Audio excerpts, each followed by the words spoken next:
One of the tools that is most indispensable to me, which has really changed my life, is OneNote. Because it's really brought together all of the information that I use on a daily basis and organize it. In fact, it's my entire last year or 2 years or 3 years, every meeting that I've had, every pre-brief I've read, every note I've taken is available as a repository for me to search. Anytime I meet someone, I can always go back to what was discussed or what was said or what notes I took in that meeting. So I have that all. In fact, I also have one very cool thing where my team puts together what's even happening in social media, what's happening even on Yammer internally. Because one of the things that us as leaders have to be in touch with is the sentiment of our customers, partners, as well as our employees. All of that information is captured for me in OneNote. It's organized by my agenda. And this tool, the fact that it's available on every platform and it goes where I go, is super, super helpful. Of course, the other tool that is indispensable is email.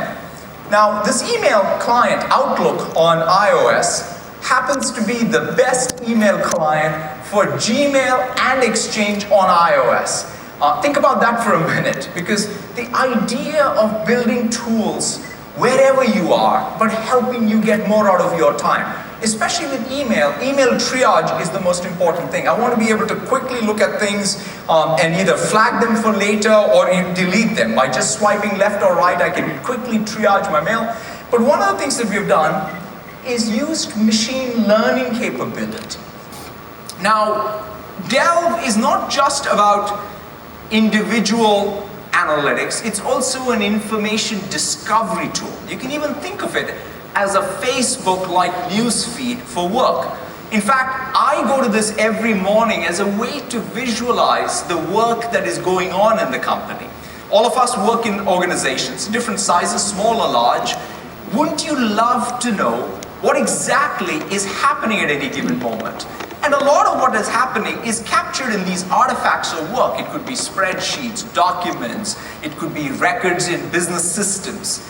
And this, in fact, is a live feed of all the work that is happening inside of your organization. So I discover, for example, an RFP that is an important one, a customer issue that somebody is working on as a top issue, because it's not, again, an organizational view. If anything, we have to break out of any organizational view because information has been captured and really does not disseminate well because of organizational structural issues. So if you can break free of it, you can in fact be much more in the know of what you need to focus your attention on.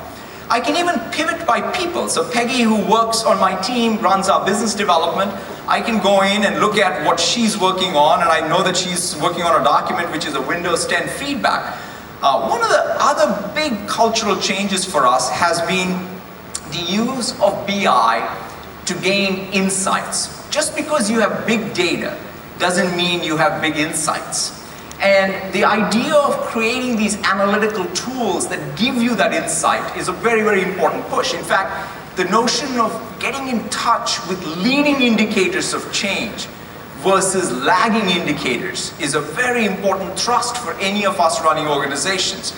So in this case, I have the ability to visualize data. We can get data sources from inside of the organization. You can connect to any data source in any application you're using. And simply, it's a canvas. Not only is it a dashboard, but it's also a canvas for you to be able to ask questions.